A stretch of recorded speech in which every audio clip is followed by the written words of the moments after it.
University of Miami. Good evening, everybody. We're going to change gears tonight, and now we're going to talk about how to design experiments to apply what we've learned about chemistry measurements to studies of the impacts of that on organisms. What I'm going to have to say is only going to take about 30 minutes, I think. I'm hoping that there'll be a lot of discussion afterwards. We have an hour and a half if we want. I'll warn you, the chemists here have a plan that if our conversation lags, they want to continue that exciting discussion about analytical uncertainties. So I'm sure you're all with me to keep asking questions. All right. So before talking about details, I think it's important to think about the major science issues, why we're going in this particular direction. And I take these comments from the St. Petersburg report on ocean acidification.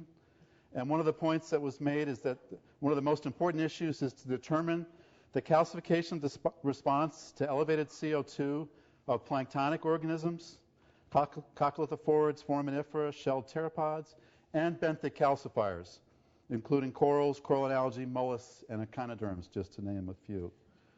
We need to discriminate the various mechanisms of calcification within calcifying groups to better understand the cross-taxal range of response to changing seawater chemistry. So we need experiments that address this need. And we need experiments to determine the interactive effects of multiple environmental variables that affect calcification and dissolution in organisms. And a short list includes saturation state, light, temperature, and nutrients. Add flow to that and some other things as well. And then, really, really important, and when you're writing proposals, we need to incorporate ecological questions into, we're not just making observations of performing experiments. We need to think about how those results will address important questions, such as, how does a change in the calcification rate affect the survivorship of that organism? And how will ecosystems be affected if there's fewer calcifying species in those communities? We need to remember that this isn't only about calcification. There's growing evidence that ocean acidification is going to have impacts well beyond calcification. There's early results that it affects reproduction, fertilization, possibly sperm motility. We know it definitely affects the success of the larval sediment. We know that it affects the photosynthetic rate of some important classes of picoplankton, also nitrogen fixation rates, and elemental ratios of plankton. So it's affecting things at the very basis of the food chain. We can expect knock-on effects well up through the ecosystems, well beyond just effects on calcification. So as biologists, the challenge for us is to figure out how to expose our organism of choice to different treatment chemistries that simulate different future scenarios while holding all other aspects of their environment natural. So just to go down a list, obviously in our experiments we need to think about how to provide light, preferably natural light so they have a natural spectrum. And it's probably easiest if we supply that light at a sufficient intensity that the photosynthetic response is saturated. That way small changes, day-to-day changes in light intensity don't propagate through to changes in photosynthetic rate or growth. So that's just a suggestion. Some experiments in the literature on corals have been done at very low light intensities where the light intensity is limiting, and you really have to worry about how much variability was due to unintended changes in light from day to day and not due to what they thought was the treatment effect. Fish larvae, a lot of them are visual predators, so they're going to need light. And they tell me that they often need a light-colored background, so it's not smart to put them in a black tank because then they can't see their prey against a dark background. So these are little details that you need to be savvy to as you're designing your experiment. Temperature. Temperature has a very strong effect on most of the biological processes that we're interested in. So it's important to hold it constant so it doesn't become a variable, and else you're intentionally crossing it with some other factor. Also, a lot of species have a very narrow range of tolerance to temperature. So you probably want to poise your experimental temperatures near that optimum. First, so the organisms are growing optimally, and also so that small unintended changes in temperature don't have a large effect on the rates. Nutrients are particularly dicey. Obviously, we should try to provide them at natural concentrations. Elevated concentrations have been shown to suppress calcification in coccolithophorids and corals. So, it's really challenging to make all these carbonate chemistry measurements, as you know, and it's even harder to make these nutrient observations. But it's important, and in particularly if you're culturing algae, which are often done at elevated nutrient concentrations, then we learned it can affect the alkalinity measurement. So it's probably not one of the measurements you want to make to characterize the carbonate chemistry in those experiments. You'd probably want to choose DIC, pH, or PCO2 as the pair, and then you would have a better chance of accurately describing your chemistry. Flow. Many organisms require an adequate flow of water over their surfaces to exchange gases and ions at an optimal rate. So at the simplest rate, you might want to just provide stirring. But for corals, often we're thinking about flumes, where we have a more natural unidirectional flow of a known flow rate. Because the uptake of nutrients, for instance, has been shown to be almost a linear function of flow rate. So it's an important variable, again, that needs to be controlled in your experiments. Food. For longer experiments, when you're dealing with heterotrophic organisms, it's going to be important to feed them. Otherwise, their fitness is going to decline over time. So you often hear that there's sort of fear to deal with this question, because the food organisms, particularly if it's live feed, it's going to have its own metabolism, and it's going to change the chemistry of your treatments as well. So it needs to be carefully thought out. But in some of my experiments, I take the corals, I transfer them for an hour out of my tanks, feed them for an hour, and then put them back in the tanks. So the food is never introduced directly to the experimental tanks. But I found if I didn't do that, some of the corals don't grow at all. So, and there's a pretty good literature on this, the importance of nutrition and feeding to getting optimal rates of calcification. Handling. Some smaller organisms and larvae are very delicate, and it may not be possible to bubble right in the chamber that you're trying to make your measurements in, which otherwise might be the simplest solution. So it may be necessary to manipulate the chemistry of a separate volume of water, something I call a header tank. I either bubble that or manipulate the chemistry of that. Then that water flows into the chamber, which the organisms are actually being kept. And sometimes you have like a standpipe, so it flows and overflows, and you may have to put a screen or something so you don't lose your organisms in that flow. But you need to think about somehow of manipulating the chemistry without disturbing the organisms or even killing them in some cases. Larger organisms with larger metabolic rates may be best studied in flow-through chambers because they have such high metabolic rates. If you put them in a confined volume, it's just going to change so quickly that you're never going to be able to hold the chemistry constant. So in that case, it's nice to put them in a flow chamber where you have a constant chemistry of water flowing in, and then the organism will make a small change in that. So you measure the change in chemistry between the inflow and outflow, and that gives you your rate measurements, but the chemistry can be held quite constant during the period of exposure.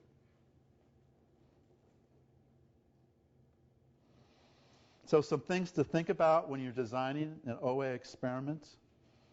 You want to think about how to simulate the carbonate chemistry of the seawater. And you want to think about, do you want to simulate past conditions? You may, often that's a pretty smart thing to do. You want to know not just how they're doing today and how they're going to do in 100 years, but you want to remember that just 10,000 years ago, the CO2 concentration was only 180 or something. So they've also seen lower levels.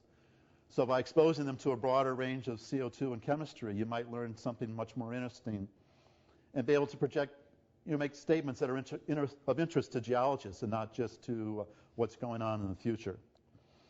How many treatment levels do you want in your experiments? And I'll address this a question later. You need to think about the duration of the experiments. If you're thinking about just a physiological experiment, maybe just a few hours is sufficient to make your observations. But if you're interested in growth of organisms, interaction between organisms, development of organisms, we're talking about experiments that are going to go on weeks and months. And then your choices on how you're going to control the chemistry in these longer experiments are going to be different than your choices for short experiments. What type of chamber are you going to put your organism in? Open top, closed top, or flow through? And then a whole spectrum of sizes, from a small beaker to like a children's swimming pool, all the way up to mesocosms, which could be tens or thousands of liters of water. And then how are you going to monitor the chemistry? So let's talk first about manipulating the seawater carbonate system. Now, Jean-Pierre is going to talk about this in much more detail tomorrow. I actually thought his lecture was coming before mine. I'm going to talk just sort of schematically about two methods. And so you have two choices. You can either vary the dissolved inorganic carbon while holding the total alkalinity constant. And this is what's happening in the real world. As the oceans take up CO2, the total dissolved inorganic carbon concentration is increasing, but the alkalinity is really not.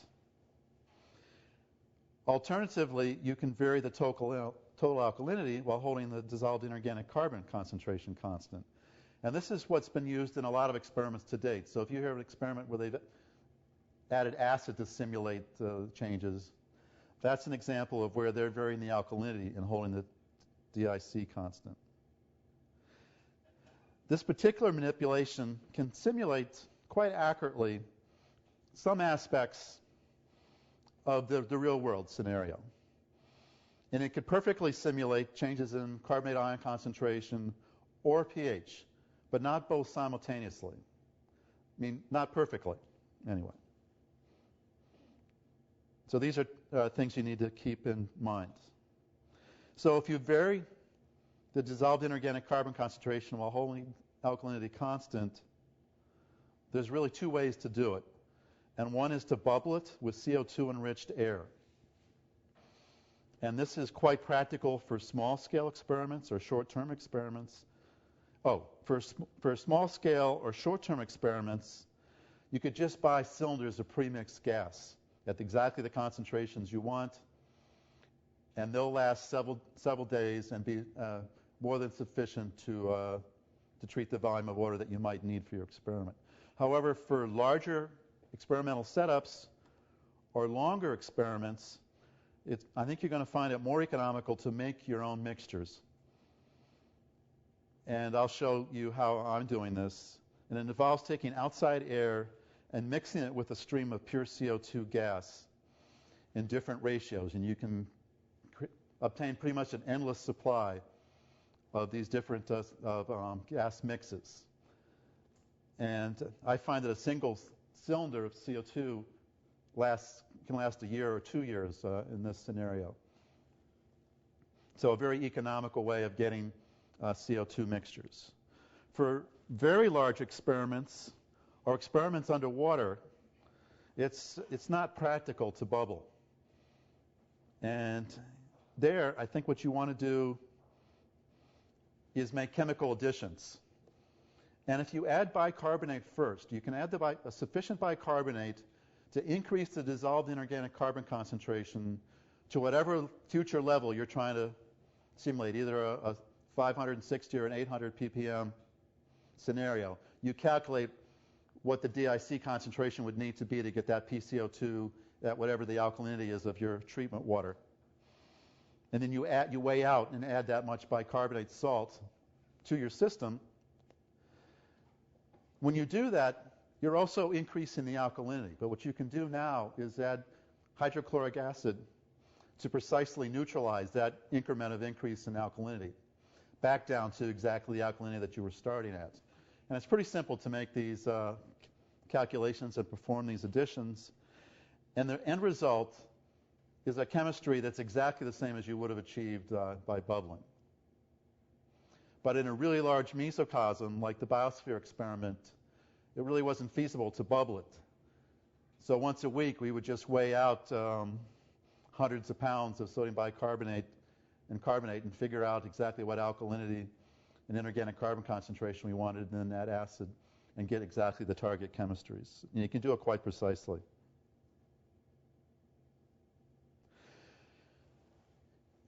So, as I mentioned, the other way of manipulating chemistry is to vary the total alkalinity while holding the DIC concentration constant. So you simulate OA conditions, which means reduced pH, elevated CO2, by adding HCl to reduce the TA. And conversely, if you wanted to simulate a pre-anthropogenic condition, i.e. a low CO2 concentration, you simply add a sodium hydroxide solution to raise the alkalinity. And there's a nice paper by Schultz et al. In Biogeosciences that everyone should take a look at that discusses these various manipulations of the carbonate chemistry and gives you real examples of concentration, actual concentrations you could target in your experiments if you wanted to follow it, almost like a cookbook. I want to make some, having done a lot of these experiments, make some practical suggestions. And the first, if you're adding acid, you want to use the most dilute concentration of acid you can to achieve the desired reduction in TA. Because what happens is that when you pour concentrated acid into your system, locally you're getting an extremely high CO2 concentration. And it turns out that a whole lot of CO2 bubbles out before you have a chance to mix that acid thoroughly through your system. So even though this manipulation, you think you're not going to change the DIC, in effect you do. And in some experiments, or some papers that I've looked at, if you look carefully at the values they report, their DIC is 400 micromolar lower than the water that they were starting with. And as a result, and the tip-off is always that their saturation states are incredibly low, lower than you would expect. And it's because, yeah, they're reducing the TA, but they've also reduced the DIC by a whole lot more than they intended. So the papers where that doesn't happen is where they've added a more dilute form of HCl. So that's a tip for doing those experiments. And the same thing applies if you're trying to lower the CO2 concentration by adding sodium hydroxide. If that's a fairly concentrated solution, initially when that hits the water, the pH goes really high, the saturation state can go up to 20, and you get a tremendous amount of precipitation. And the water will turn milky white, and you'll get a lot of carbonate precipitated. Hopefully most of that will go back into solution. But if it doesn't, again, you're not achieving the target chemistry that you thought you were when you made the addition. So either you wait for this to settle down and then measure the chemistry and find out what you really ended up with, or if you want to try to hit your target values better, again, the tip is to use a less concentrated base solution. So how many CO2 levels do you want to use in your experiment? Obviously, more is better. Most of the studies that have been done to date have only done 2 or 3 CO2 levels. And somebody needs to do more so we can really start to understand what the shape of this response is.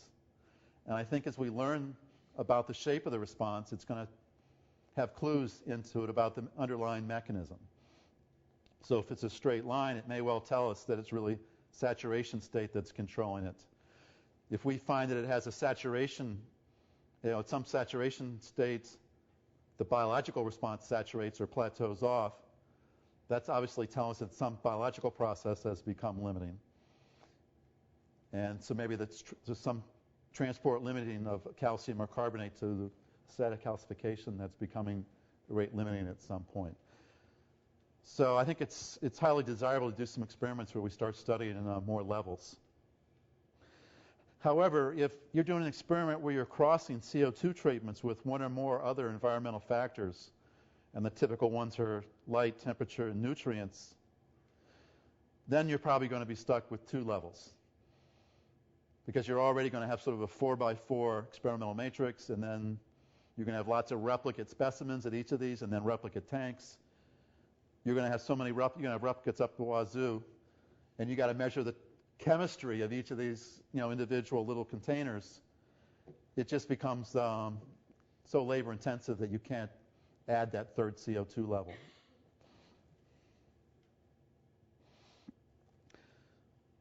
So considerations about the size of the experimental chambers or tanks that you'll use in your experiments. From one standpoint, smaller is better, because we want to have replicate tanks. And you're going to have a room or a lab or an outdoor area that's only so big. So the smaller your tanks are, or whatever setup you have, the more replicates you're going to be able to have in any given footprint. However, from another standpoint, the larger the tank, the better. And the reason is you want the ratio of the biomass of your organism to the volume of water to be as small as possible, because that minimizes the effect they'll have on the chemistry of the water. Every organism we look at is photosynthesizing, respiring, and calcifying. All those processes change your chemistry from wherever you started, and away from where you want it to be. So by making the systems large, the volume large, you're maximizing your ability to hold the chemistry constant over whatever duration of experiments you hope to carry out.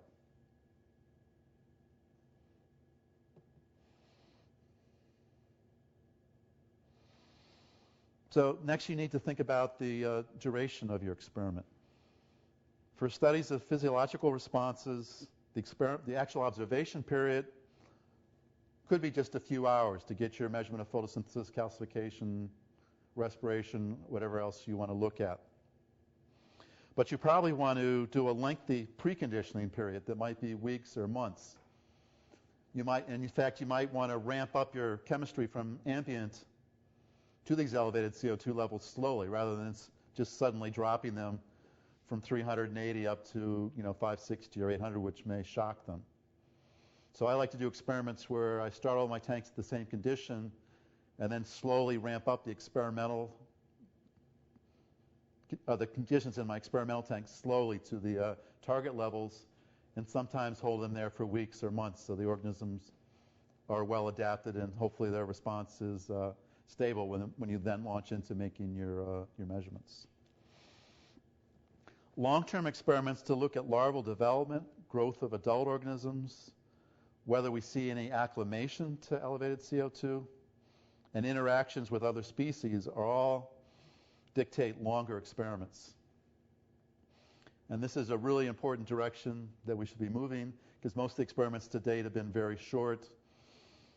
The real important answers are what happens in these longer experiments.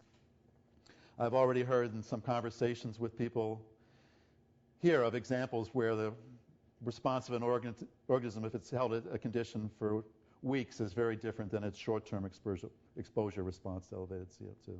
So I think that's pretty clearly going to be an important consideration. Now, once you set up your tanks, you need to monitor the chemistry in those tanks. And the reasons are, if it's open top, gas exchange, you set it at 800, that's a huge difference from the air, and it's going to rapidly diffuse out.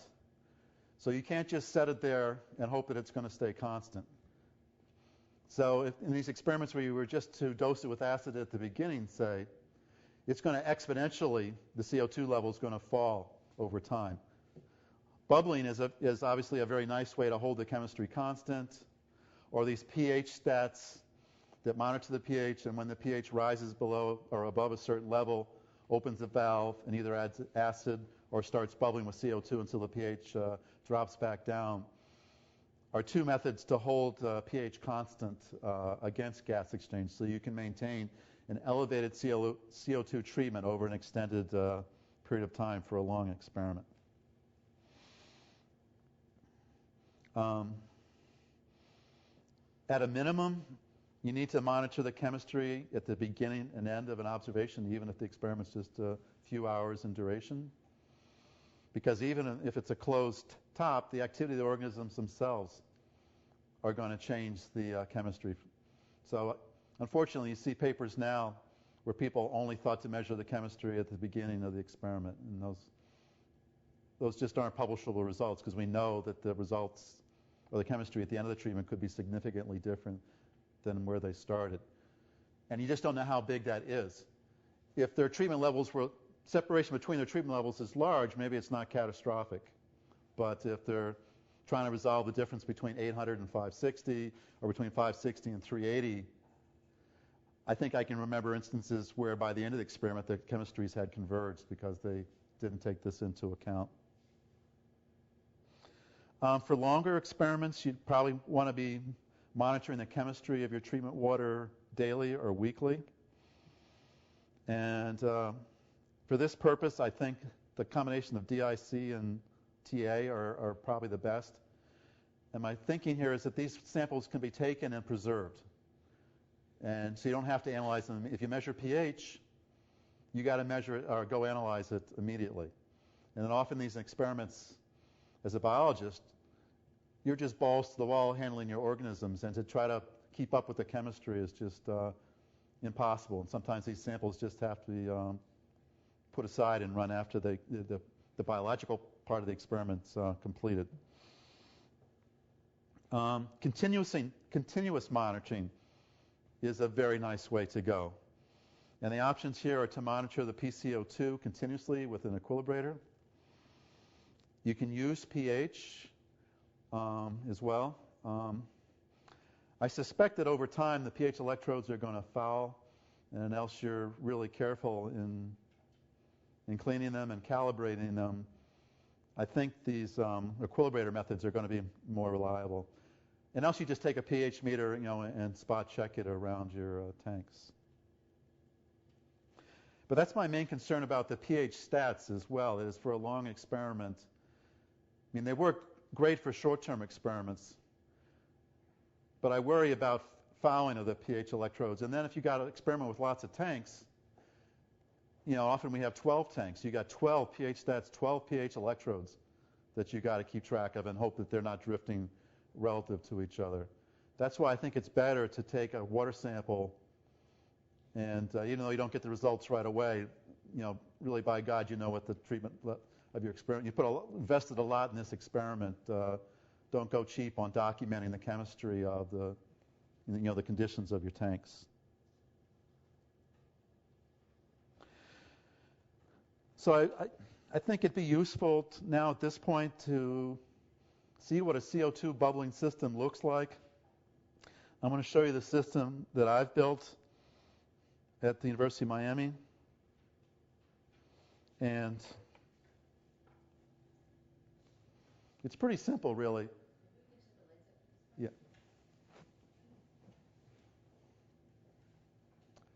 So for each CO2 level that I'm maintaining, I need a pair of mass flow controllers. I have a compressor outdoors that's delivering outside air. You don't want to use inside air because the PCO2 of that varies between 380, and we measured it up in the lab this afternoon. Chris did, it was 1,000, I believe. No, it was 800. 800, anyway. So outside air is quite constant. So you put your compressor, or at least your compressor intake, outside. So that stream of air goes into one mass flow controller, which is, in my case, delivering between 10 and 15 liters per minute of dry outside air. And then I have a second mass flow controller that's fed by a cylinder of pure CO2 gas.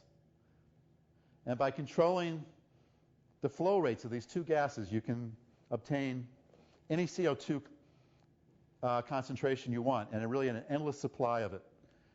And then the tubes from here run to each of my tanks, and then you can set up Ys and run it to as many tanks as you want that are each of these CO2 levels. So this setup here, I'm able to run at 3 different CO2 levels. And then so that's all that's needed for CO2 control. For CO2 monitoring, on some of my tanks I have equilibrators, and you'll see tomorrow how these work. And the equilibrated CO2 stream goes to these inexpensive LICOR infrared gas analyzers. So this allows you to get a continuous readout of the PCO2 of your tank. And I can look at 3 tanks, not all 12 of my tanks, but 3 of them at any one time continuously.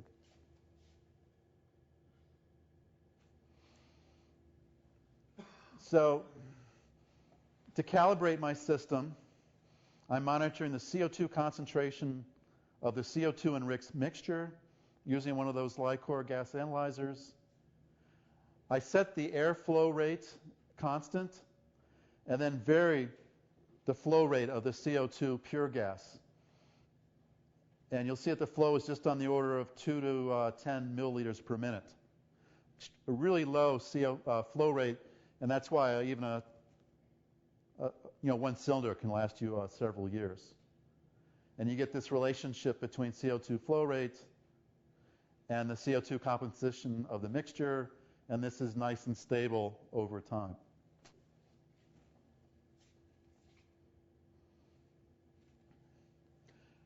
Because I have an open-top system, if I'm bubbling with a gas at 800, the CO2 concentration in my tank that I actually achieve is lower than that. And this is going to be completely dependent on the geometry of each person's individual system, and you just need to characterize it like this and develop a relationship. So I know that if I wanted to maintain a mid-century level of 560, I need to bubble those tanks with a mixture that's 500 parts per million CO2. Chris, before you Yep. go on, is there water flow through these tanks? Yeah, extremely slow. So that's part of the reason, the water turns over about once a day. So it's just a trickle. That water's coming in with a PCO2 of, close to atmospheric. So it's also tending to pull the system down. Part of the reason you have to bubble with a higher CO2 concentration than you want. What is the volume of your tank? 200 liters. And I bubble them at 5 liters per. The actual gas that gets delivered to each individual tank is 5 liters per minute. And the tank concentrations are measured, the tank PCO2, are they calculated or are they measured? They're measured directly with that LICOR. Also, Yeah, but once you develop that relationship, all I really have to do is dial in a certain flow rate on the mass flow controller, and I'll know what the composition of the mixture is. So, for day-to-day adjustments, that's how I do it. So this is the CO2 concentration in my ambient tanks, 10 days of data. So the thing to note is it does not hold the CO2 concentration constant. Well, it would if there was no biota in there. So what we're seeing is a decrease in CO2 concentration during the day due to the photos. I have a small number of corals in these tanks, I should say. And then CO2 increases at night due to respiration. The amplitude of this varies depending on the load of organisms that I put in the tank. This is a natural CO2 record for a nearby reef, Molasses Reef in the upper Florida Keys. We put a SAMI PCO2 sensor out there to get an idea what the natural variability in CO2 is. And the scale of these two plots is identical. So you can see that on a natural reef, we have the same decrease in CO2 during the day and increase at night. It's a little spikier because there's tidal influences as well as the biota. But the organisms on the reef are seeing the same variability in CO2 as they're seeing in the experimental tanks. So I don't think we necessarily want to knock ourselves out to hold this dead constant because it's not constant in the real world either. But you do need to pay attention and monitor these things because it's real easy to overload a tank. You want to put more corals in there to make maximum use of your tanks. You can quickly get much larger swings in here, which you probably do want to avoid. So this is one of the advantages. So if you had just measured your chemistry once a day, you would completely be clueless to this kind of variability. So you want to measure it at least while you're setting up to get some idea of the variability that's going on in your particular system under your particular setup with the organism load that you're going to have in there.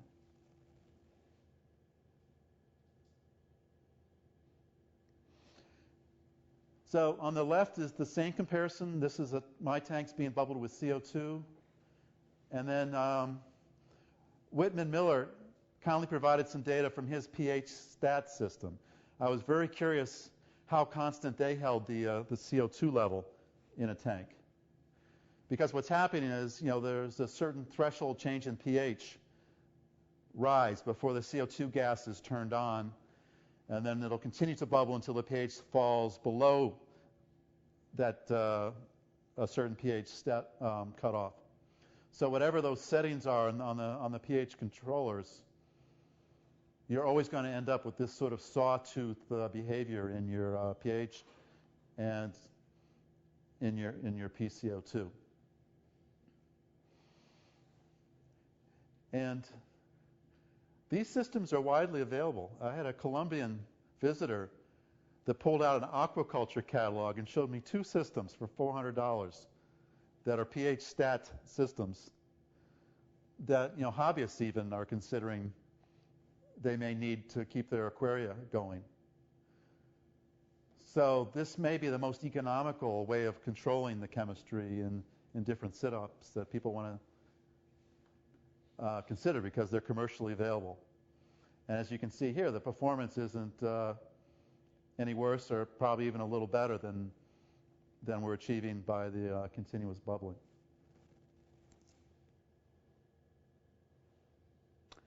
And that's it.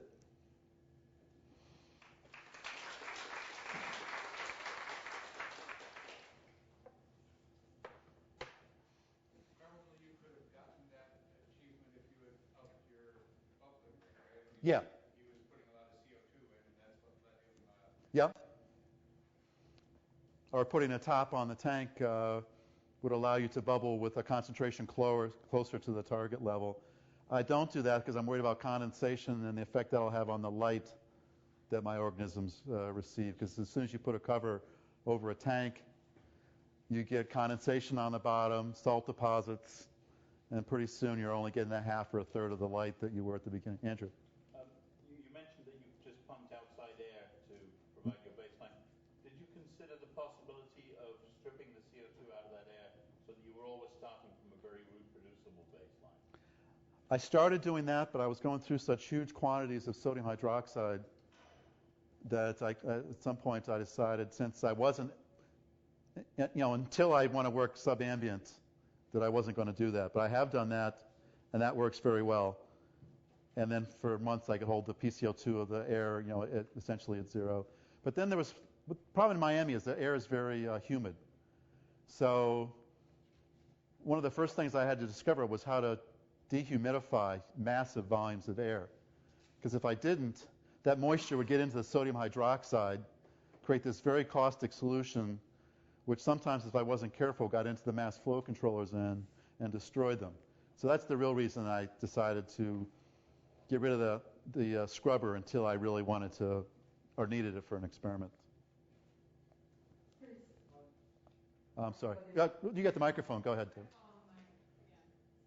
This may be a little bit of a naive question, but you mentioned the differences between acid addition and bubbling. I was just wondering, what is the percentage increase in chloride ions? And the reason why I'm asking... Chloride ions. Yeah. So the reason why I'm asking is because there are important symport and antiport mechanisms of carbon acquisition. Mm-hmm. And I just have no idea about what's the actual increase in these ions in the medium. Well, in your manipulation, yeah, Andrew, go ahead. I would guess it's probably less than 0.25% change in chloride ion. Because basically you're titrating a proportion of the alkalinity. The alkalinity is 2 millimolar, the chloride ion is 600 millimolar. Okay, there was a... Why are you dealing with metabolic waste? That's why my systems are flow-through. Pretty slow. Yeah, but slow enough so that I can control the temp. If the flow's too high, then I can't control the temperature of the CO2 as well as I'd like. Closed systems, obviously, the metabolites are going to build up. So I but I actually haven't been measuring the buildup of metabolites. By changing the water once a day, my idea is that let me turn the water over fast enough to prevent their buildup. You combine your gases after the mass flow controller. After those two mass flow controllers, they just go into a little PVC tube. Mm-hmm. 2 lines come in, 1 comes out, and that's all it's needed to mix the gases. Right, and then the one comes out, then you split. Split and split again to get as many lines as you need. And you get really consistent results among all 4 of those splits? Yeah, I can take the light core and go out to the end of the different tubes and verify the mixture out there. It's easy to do. Andrew? You made a comment based on the paper by Schultz et al. That the estimate had been that it didn't really matter whether you acidified at constant alkalinity or at constant total CO2. And looking at what I got here, if you had the same carbonate ion concentration, you could have a pH difference of about 0.15 at the most. Mm-hmm. And so that's really the range. And you said there's no physiological effect, which may be so. That's the change from pre-industrial till 10, 15 years time. That paper was written by chemists with no biological experiments to back it up. They're just saying that these chemistries seem similar. They're always in the same direction.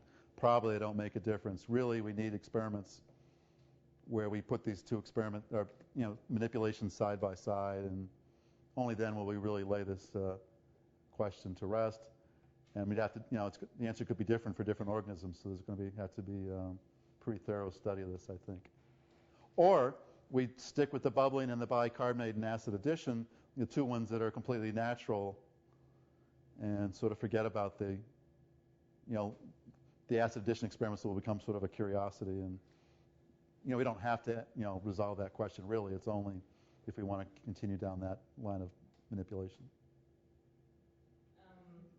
The few, because I work with a lot of biologists, and the few biologists that I work with really avoid trying to add acid because when they do it, sometimes even though you think everything's mixed, when they then put the organisms in, the organisms just react really badly for like a day or 2. Mm-hmm.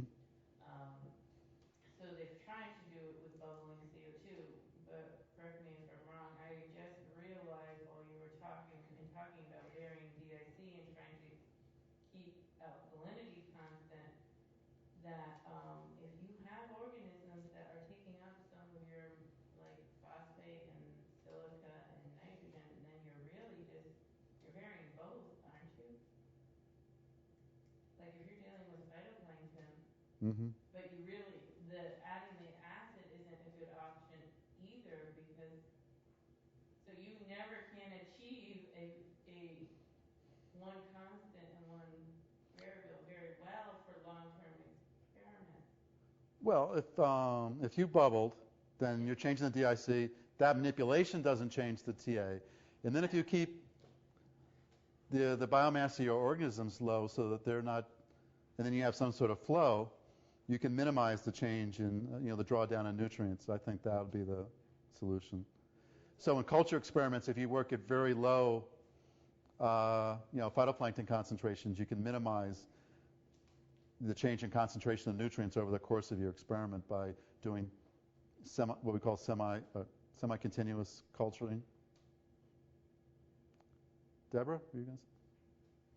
Oh, somebody else? I was just going to say, I'm not sure what Ann Cohen's going to talk about on Friday, but I think she may show results where we've done with larval corals with CO2 enrichment and acid addition and observe similar response to saturation. Yeah. So it's one experiment. Right. One. That's my observation as well. Yeah, that it doesn't seem to make a difference. I asked this question in the morning, and it is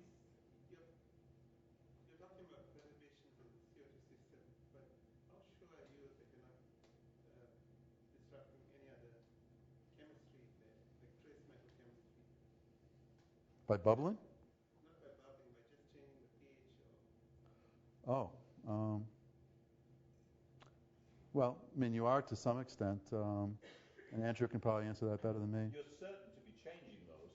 You're changing it in a totally natural way. You're just not characterizing the it. question perhaps you're asking is to what extent you can separate changes due to the carbonate ion concentration and changes in other chemistry because the pH got changed, and changes in the way the organism behaves because the concentration of carbonate got changed, or because all these other things got changed as a result of the pH being changed. And it's probably difficult to disentangle these even with carefully thought through experiments. Yeah. So you're right. I mean, you're going to change the trace metal speciation. Enough that it's a problem for organisms, we don't really know. You'd have to have a hypothesis and a mechanism, and then maybe. Yes, because for sure it will affect the colloidal and trace metal chemistry. That's one thing I Yeah. can think of right now. That's a good point. But again, my other question is about some organisms just don't grow when you change, when you try to grow them for a long time, at say 800 parts per million, they wouldn't grow. So how do you go about changing, trying to grow them for a long time before you start your experiment? Well, I guess you'd want to start, but they would grow at 560 or some intermediate CO2 level. I mean, you might want to start and increase your CO2 incrementally. And that organism apparently has a threshold that's within this range that we're expecting. So you need to start with smaller changes. So in the natural environment, how would people do this kind of an experiment? I'll talk about field experiments on Saturday, but basically all there we can do is observe. And the rates of change are slow. The natural seasonal variability may be 10 times larger than the anthropogenic signal that you're trying to resolve. So it's going to take a very long-term commitment, like we've had at Hots and Bats, where if you look at those data sets, the seasonal variability is huge. But after 10 years, you can still see that there's a significant trend. And it's going to take an effort like that in different natural systems where we measure calcification or some other process accurately. And we're not going to know the answer for some time to come. I really liked your graph of the fluctuations, the diurnal fluctuations in your tank versus the natural reef. And it makes me wonder, are pH stats even desirable? I mean, if you had a perfect pH stat holding it at a constant, how much do you think you're introducing an unnatural? You're taking away the variability they're used to. Right. How big a problem do you think that would be? No idea. I mean, I've obviously gone in the direction of trying to simulate the most natural I can. I mean, that's why I've gone to bubbling and probably won't use pH stats. For physiology experiments, you might want it. Yeah. Several points. The first one is with respect to the natural variability. I mean, the data you've shown are even underestimates for many reef systems, like on coral reef flats. The amplitude of the swings from 250 to 800 on a diurnal basis. Wow. On the Great Barrier Reef or Mm-hmm. in the French Polynesian and many reef flats. Mm-hmm. Very shallow, so you get very large swings of. Yeah, this was about 6 meters deep here. The experiment that we're suggesting, looking at the response to acid addition and gas bubbling, it has been done for coccolithophores, and the paper has been published a few weeks ago in Biogeosciences Mm-hmm. by Xi, Zhu, and François Morel, and they didn't find any Difference? difference between the two methods for those, for the particular strain. I don't Mm-hmm. remember Emilia Huxley. Mm-hmm. And also a few weeks ago, a paper was published by Dury et al. I think he's a student of he or she. Oh, yeah, I know that paper, yeah. Alina Isman. Mm-hmm. And in contrast, they did Right. find the difference for Right. spiracy and corals, so the jury is still out. Yes, you're right. Good points.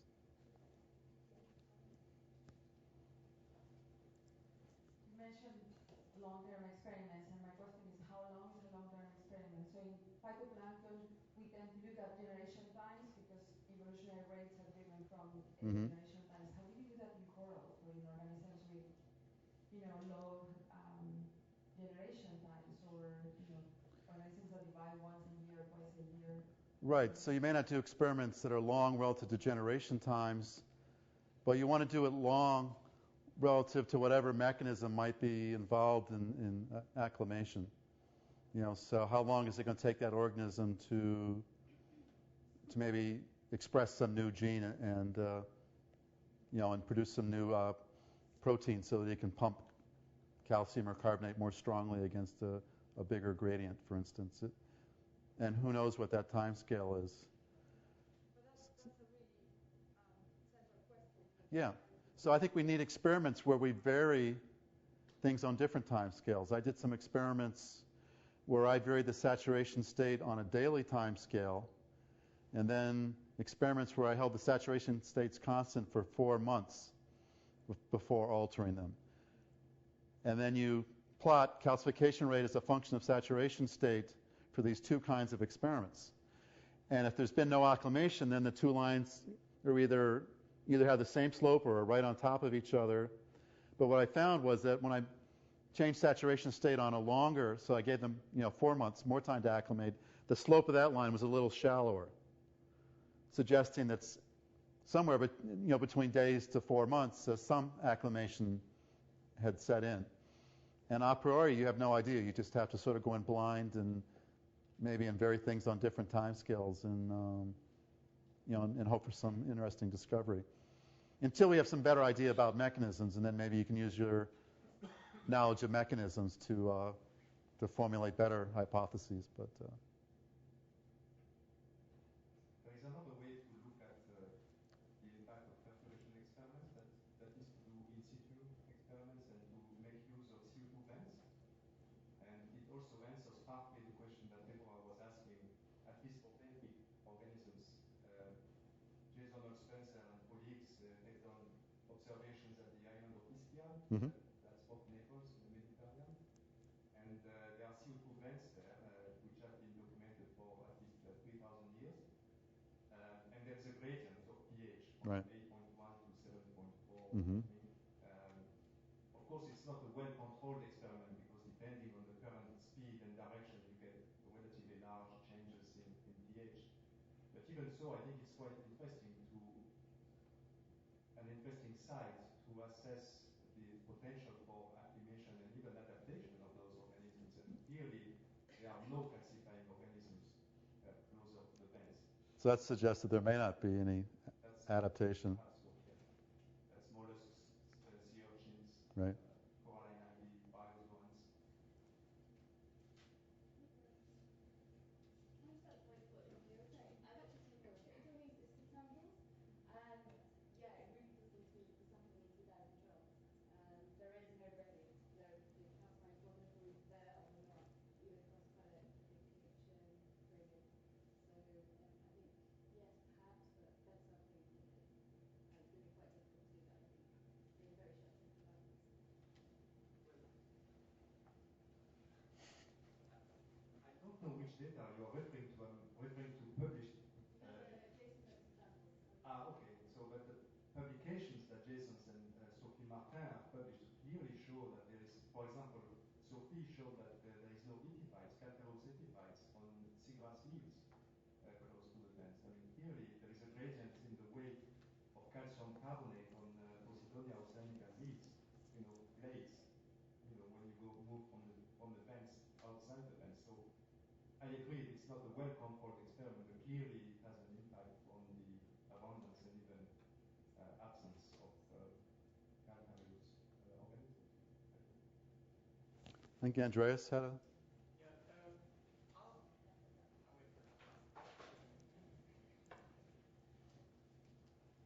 How important do you think the residence time and the flow regime in the tank is? For example, I mean, a lot of the experiments that we do, we try to make them as natural as possible. And one argument you get, for example, from people that are very skeptical to the acid manipulation is that that's not what's going to happen in the future if you manipulate manipulate with CO2 bubbling, we're limited sometimes to the amount of water we can put through our systems and flow rate Yep. we are using. So if you want to use a more natural flow rate, for example, you may only be able to use acid addition as your manipulation. What are your thoughts on that? That's very true. Years ago, I was looking at an experiment to try to do this on a reef. And we looked at how much acid it was going to take to treat just like a cubic meter volume by adding acid upstream. And hold it at an elevated level for 2 years. And it was going to be $1 million. Just because there's so much water, even if we created a little weir, so we only had to treat this cubic meter of water flowing through, it was just going to be impossibly expensive. So there's real limitations to these sort of natural, sort of face-like experiments, even with acid.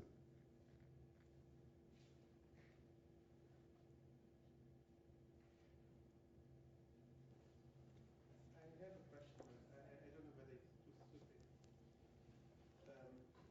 When we do these productivity experiments, we add C14 in the form of bicarbonate. Does that have any impact on what you're trying to actually measure? I can't remember how much bicarbonate you add, but it would increase the DIC. Especially for POs And like the alkalinity. And the alkalinity as well. It's changing both. Yeah. So the pH doesn't change much. Yes, the pH doesn't change, but the amount of available CO2 would be increased. I suspect that it's. I've made the DIC measurements for people, and I think they're only adding enough to increase it by maybe 50 micromoles or something. So, because as long as the specific activity is fairly high, then you don't need to add, very much bicarbonate to change things.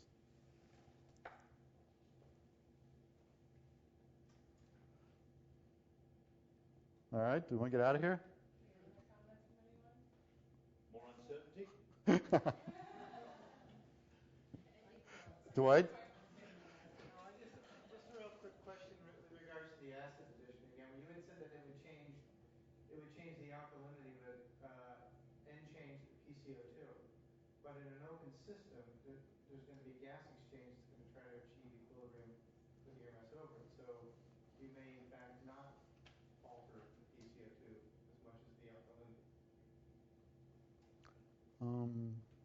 My experience is you change the PCO2 in a big way. Then it does try to equilibrate with the atmosphere, but Yeah, right. So I guess the gas exchange is slow. yeah. Chris, you did your experiments specifically to have DIC stay constant, so Yeah. PCO2 went up. Right. I mean, I've done acid addition where I've done the opposite and bubbled with air to fix the Yeah. PCO2, but then that drives the DIC way down. Right. So you can go either way with acid addition depending on how you What you want to achieve. set up your experiment. Yeah. Let's go watch the Yankees. Just to answer that question, you said if you were to add 50 micromoles of bicarbonate, the pH changes less than 0.01. I'm sorry, what was that You calculation? add 50 micromoles of bicarbonate to a liter. Yeah, yeah. Less than 0.01 In pH. in pH. Thank you. All right. Thank you, Chris. Yep, thank you. Good discussion.